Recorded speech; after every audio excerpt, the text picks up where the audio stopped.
नमस्ते, प्रणाम, राधे राधे। आज हम एगो गीत गावे जातानी जौन की लइकी लोग पे बा। एगो लइकी बाड़ी, सब लइकी के सपना वैसने होला कि हमार गोर दूल्हा से शादी होई। तो वो अपना मम्मी से बतैले बाड़ी कि "ए माँ, हमरा बहुत गोर दूल्हा से शादी करे के बहुत शौक बा।" तो एजा का होखता, आई जाए गाना के माध्यम से सुनल जाओ। अच्छा लगी तो प्लीज़ लाइक सब्सक्राइब करके कमेंट में बताए जा कि हमारे गीत कैसा लागल है। तो हमारा गोरा का बोलमुआ के साथ हो करिया बरवा के खोजल।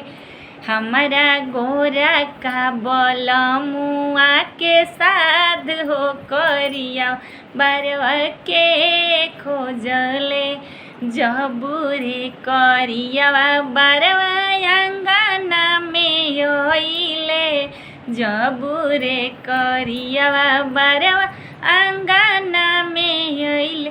हमरा आमा के लागे लागल दाँत हो करिया बरवा के खोजले। हमरा चाची के लागे लागल दाँत हो करिया बरवा के खोजल।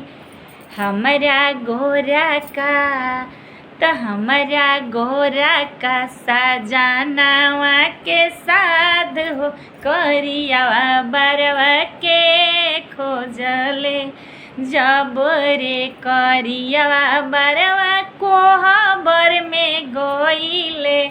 जबरे करिया बरवा कोहबर में गइल।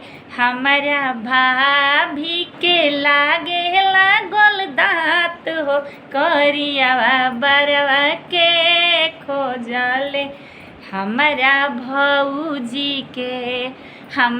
भौजी के लागे लागल दाँत हो करिया बरवा के खोजले।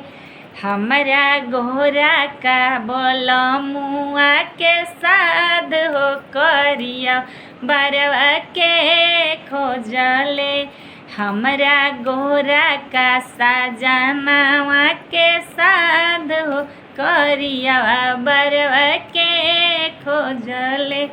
दुआरा से पापा अइले अम्मा के जब देखेले। दुआरा से चाचा अइले अम्मा के जब देखेले। अब अम्मा के छोड़ावे लगल है दाँत हो करिया बर हो हम खोजनी। अब चाची के छोड़ावे लगले दाँत हो करिया बरवा हमी खोजनी। सांवरे हमें राम जी सांवरे बाणे कृष्ण। सांवरे बाणे राम जी सांवरे बाणे कृष्ण।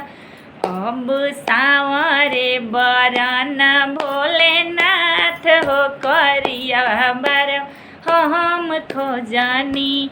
अब सांवरे बरन भोलेनाथ हो करिया बरवा हम खोजनी। अब सांवरे बाणनी भोलेनाथ हो करिया बरवा हम खोजनी। हमरा गोरा का बोलमुआ के साथ हो करिया बरवा के खोजले।